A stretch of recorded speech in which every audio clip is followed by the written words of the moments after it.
Well, hello and welcome back to... I'm just kidding. I was in a rocking chair, so that'd be cool to talk like an old man on a porch. But you're not here for that. You're here for a story, and I've got one for you. It's called A Lucky Dog. It's by Dirk Wales. And after you enjoy this tale with me today, go outside and enjoy the beautiful weather because it is top notch. So sit back, relax, and enjoy a Saturday tale right here on Mr. Eric Reads. Nameless and homeless, the small dog shivered in the gloom. He was cold and soaking wet. The river was up, and in the darkness he had fallen into the shallows. It was a bad night in Albany, New York.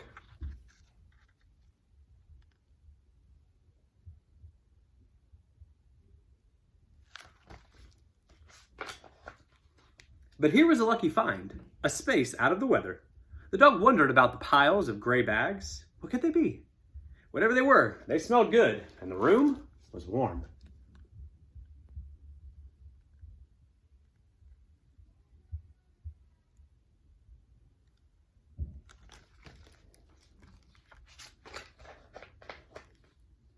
Hey, Owen, what have we got here? Asked James.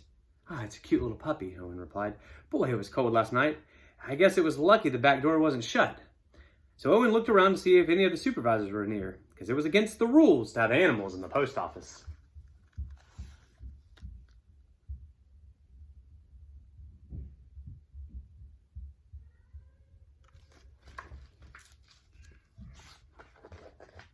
The supervisor heard about the dog the men were keeping, and he came to investigate, asking why the dog was in the post office. And James replied, "It's Owen's dog, sir. He's a cute one." The supervisor noted the puppy's pallid look, and in response, the dog wagged its tail. It won't do any harm to keep him.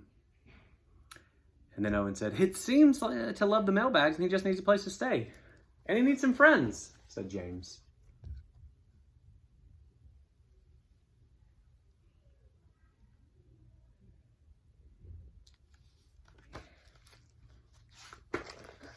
So time went on, and it got colder and then warmer, but the dog still had a home in the post office.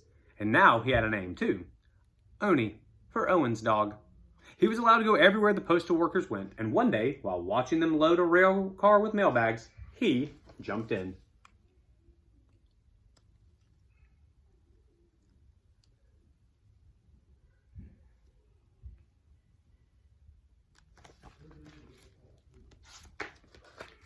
Wind whipped his ears. New smells filled his nose. They were going so fast. Gosh, thought Owney, this was much better than riding the mail wagons all the time. 142 miles to New York City and 142 miles back to Albany.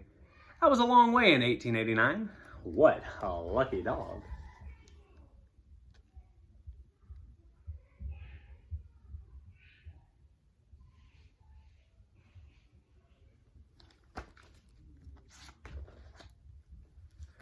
Say, how old are you, Owney? Asked Carl, the mail car supervisor. Because this is a true story, and some questions are hard to answer. No one really knows. Patting the dog horse said, "Hey, you don't know. He's just an orphan dog that crept into the post office one day, and now he gets to ride all the mail trains. Eh, Owney?" Lucky dog, said Carl.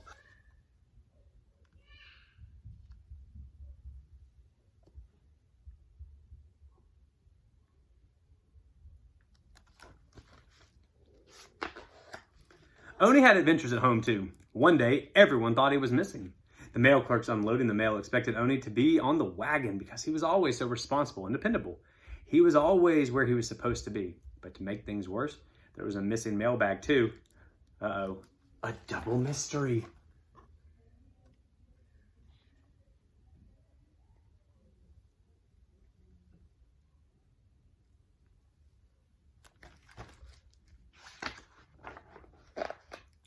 Blocks away from the post office, Owney and the small mail pouch were found. The pouch had fallen off the wagon and Owney had stayed behind.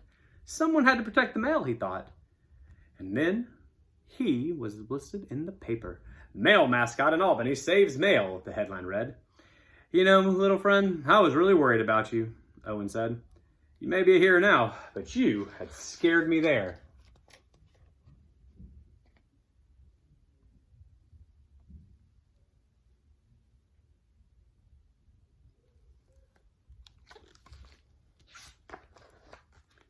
It wasn't long before Owney's mail train adventures took him farther and farther away from his, quote, home station of Albany. And during this time, an interesting thing had happened. Everywhere he went, a note was pinned to his collar asking employees of the railway mail service to attach a special bagging tag of leather or metal to Owney's collar to show where he had been traveling. Very soon, Owney had an impressive collection of tags, and he had many new friends.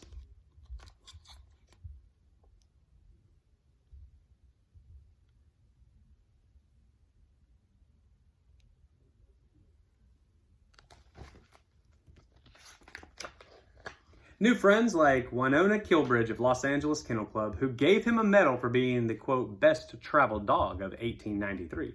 And Walter Banning of Grand Rapids, Michigan, Dog Show, who gave Owney a very special medal. Sissy Donahue, the daughter of the president of the Pacific Kennel Club, gave Owney an inscribed $50 and a special hug. And in Chicago, Mr. William Winter Wagner gave Owney a Globetrotter medal. Little did Mr. W. Wagner know that this medal would represent a part of Owney's future.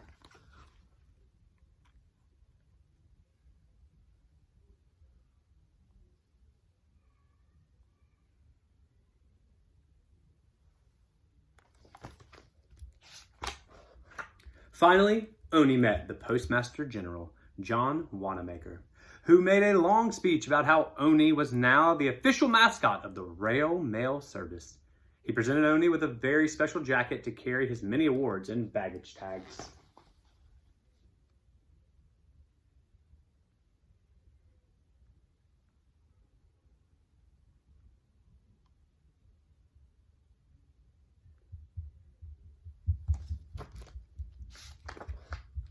Owney and his friends at the Albany post office learned that foreign travel could have its dangers.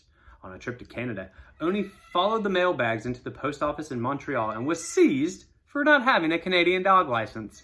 When his friends in Albany learned of Owney's capture, they raised the $2.50 it would take to get Owney released and sent back to the United States. That was a close call for Owney. But Owney was now famous. He had traveled all over the United States, and many people were thinking he might be the first Postal Service dog to go around the world. His friend Owen was worried. What if something happened to Owney in a faraway place and Owen couldn't get there to help him?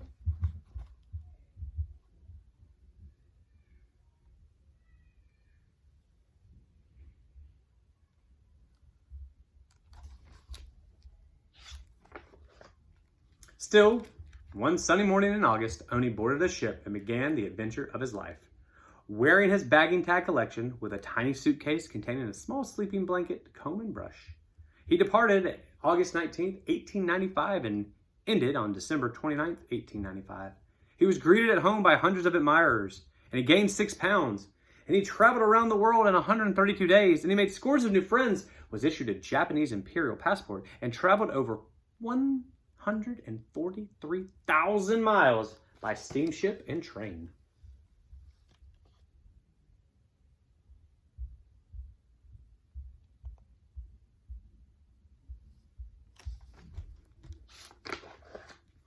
A dog with Owney's fame and accomplishments could become, well, big-headed from all the attention. But Owney's idea of a good time was still just hopping on the next mail train. Looking out the door of the mail car, his nose filled with a scent and his whiskers blowing in the breeze, he watched the countryside fly by. The train thundered along the small towns with a stack and a single hook to catch the mailbag. And then on into the bustle of the big stations like Albany and New York City. Not bad. Not a bad life at all for a lucky, adventurous dog.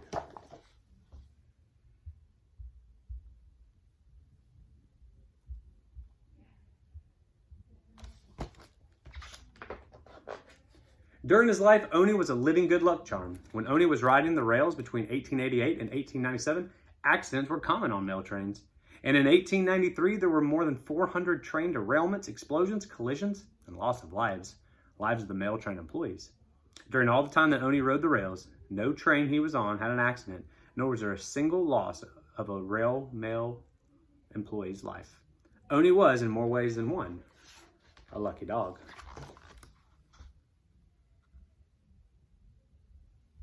The end. That was the incredible true story of Owney, the U.S. Rail Mail mascot, as told by Dirk Wales, right here on the Saturday edition of Mr. Eric Reads. So like I said, go out and enjoy the rest of this day, guys. Stay safe and healthy. Please wash your hands and practice kindness in everything that you do. And just like I've started to add on to our little sayings at the end, make sure you bink, bink, read every day. Until tomorrow, this is Mr. Eric bidding you all adieu. Take care.